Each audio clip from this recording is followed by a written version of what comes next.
Welcome back Smart Viewers. Setelah bahas manfaat kopi di segmen sebelumnya, Smart Viewers jadi udah pada ngopi belum nih?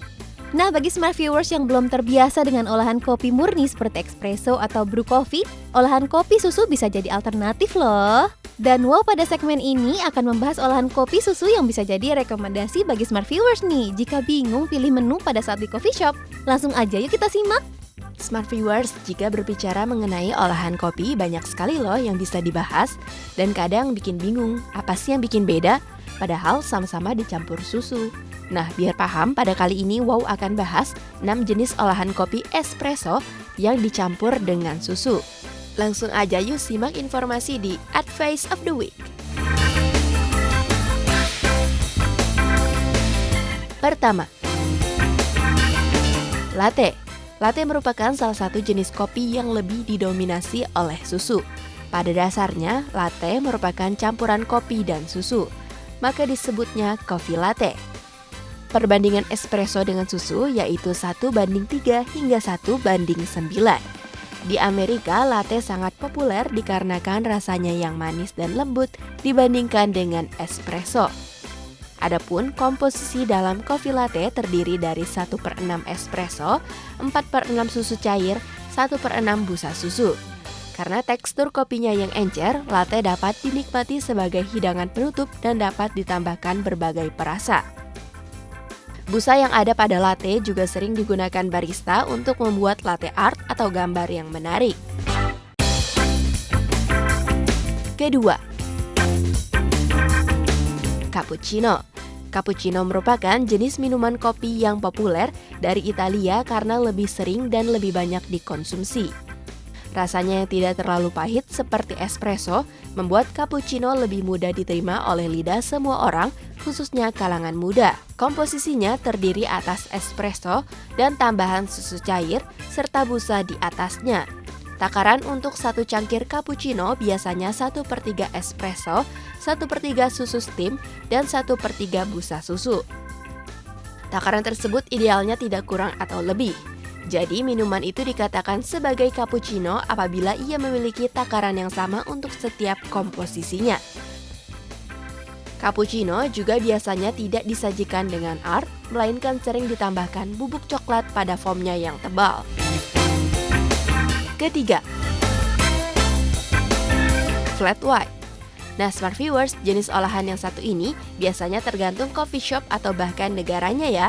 Namun, secara garis besar, flat white terdiri dari tekstur milk dan espresso. Beberapa barista mungkin menggunakan takaran susu yang lebih sedikit dibandingkan dengan latte. Dilansir dari Oten Magazine, umumnya flat white disajikan dengan 2 variasi. Pertama, tanpa foam. Variasi ini adalah yang paling sering digunakan di banyak kafe di mana espresso dalam shot yang standar dikombinasikan dengan susu yang di steam. Kedua, dengan foam. Sementara variasi ini adalah yang cukup umum disajikan terutama oleh spesialis coffee shop. Metode ini benar-benar menuntut keahlian dari baristanya. Karena pada saat membuat tekstur milk, si barista harus membuat microfoam yang benar-benar halus namun terasa. Kunci utama untuk merasakan perbedaan flat white ini adalah ketika meminumnya. Kita akan merasakan kopi yang cenderung kuat, namun tetap ada sedikit rasa lembut yang halus menyertainya.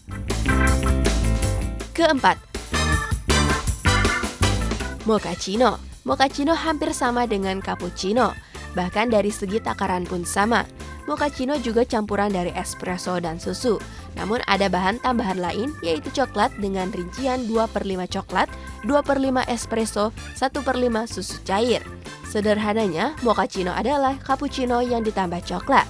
Orang Italia biasanya menikmati mochaccino dengan ditambahkan sambuca, sejenis minuman beralkohol dengan 3 biji kopi mengambang di atasnya. Mochaccino termasuk minuman yang banyak mengandung kalori karena kandungan yang ada di dalam campuran kopi yakni susu dan coklat. Semakin manis tentu semakin tinggi kalorinya. Mochaccino ini bukan menjadi pilihan bagi para pecinta kopi yang tidak menyukai varian rasa dan lebih memilih mengkonsumsi kopi murni dengan rasa yang kuat. Kelima,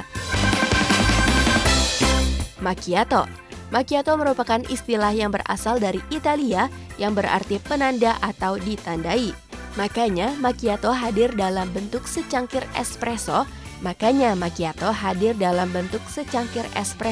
yang diberi sejumput busa susu di atasnya sebagai tanda kalau minuman ini macchiato.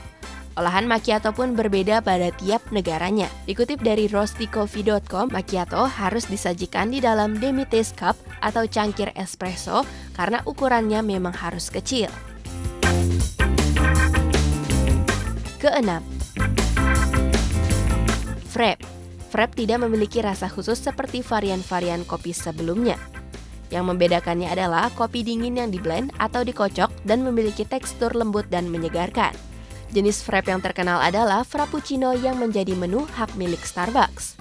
Frappuccino sebelumnya diciptakan oleh Coffee Connection di Boston. Minuman ini terdiri dari kopi di blender dengan es dan bahan-bahan lainnya dan biasanya ditambah krim kocok. Dan itulah 6 varian jenis olahan kopi susu yang fenomenal di Smart Viewers.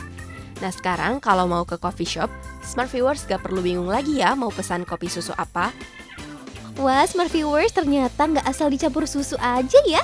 Ada beberapa teknik tertentu yang bikin sebuah kopi jadi minuman variatif akan olahannya. Keren banget ya Smart Viewers. Nggak kerasa nih sudah di penghujung acara. Padahal masih banyak banget nih yang Miss Kepo pengen tanyain. Nah, bagi Smart Viewers yang penasaran dengan pertanyaan-pertanyaan Miss Kepo dan informasi menarik lainnya, makanya saksikan terus Worthy of Use and Wonder di jam dan waktu yang sama. Akhir kata wow pamit dan sampai jumpa di episode berikutnya. See you Smart Viewers!